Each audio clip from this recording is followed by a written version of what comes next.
So, if you'll notice, we're not at school anymore, and I'm not in the dorms. I'm on the second floor of my house. I'm not on the sixth floor of Stu West anymore. I'm not as high up as I used to be. Did you catch that? I said I wasn't high anymore. But just kidding. I don't smoke weed. I'm in the army. I can't do that.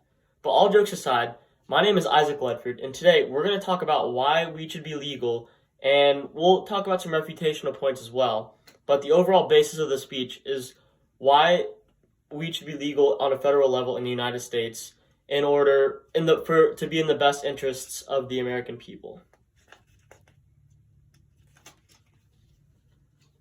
So marijuana, or weed for short, has a long history in the United States.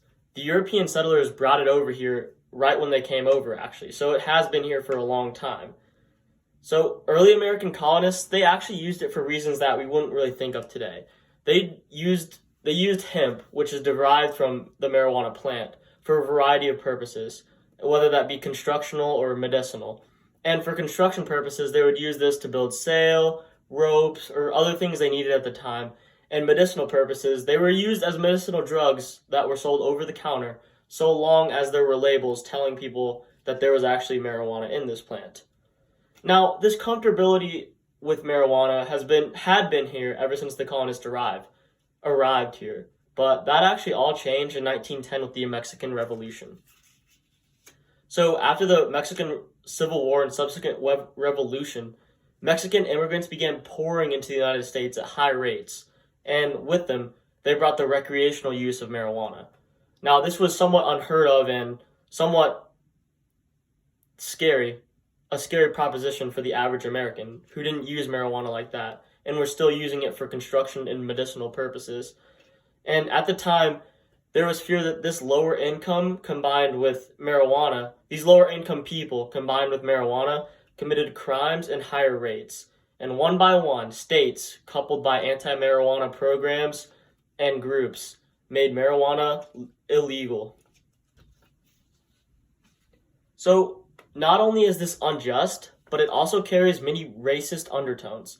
And it has really been made into something it is not. Alcohol, which is easily just as, if not more dangerous than marijuana, is very legal in the United States, very legal and very prevalent in the United States. And furthermore, cigarettes are known to cause cancer, but are still sold and not illegal at all, except if you're under 21. So, there are many reasons why this should be federally legal. And as stated in the YouTube video, the pros and cons of marijuana legalization, hundreds of thousands of Americans are locked up in prison just for having marijuana. They're not bad people. They didn't do anything awfully bad. They just got caught at the wrong place at the wrong time. So to add to this racial undertones that marijuana was made illegal under, 27% of marijuana cases that are people arrested for marijuana are black, or 27% of arrests made about marijuana are black people, when they only make 13% of the entire population. So another point of interest is the medicinal properties of marijuana, as I stated, that the early colonists used it for. So some states, even though the days of them keeping medical marijuana mostly illegal is over, there are some states like Alabama, Arkansas, and Wyoming that still have it illegal. And although it is not the miracle drug that many potheads and marijuana enthusiasts say it is, according to the WebMD article, Medical Uses and FAQ about marijuana, there's a large plethora of diseases that marijuana is being studied to cure. Diseases such as HIV, AIDS, Alzheimer's, and even cancer. So just imagine, if you will, oppressing a medicinal drug solely for the purpose that it can be used recreationally. So the beauty of federalism allows state governments to make their own decisions and not be pressured into doing what the federal government wants. But in this case, in marijuana's case, it is you can either be arrested in one state for it or make a living and be healthy in another. So these points are all very convincing and tug at the heart as well as the eyes and tears. But there obviously is some opposition to marijuana, or else it would have been made illegal many years, or made legal many years back.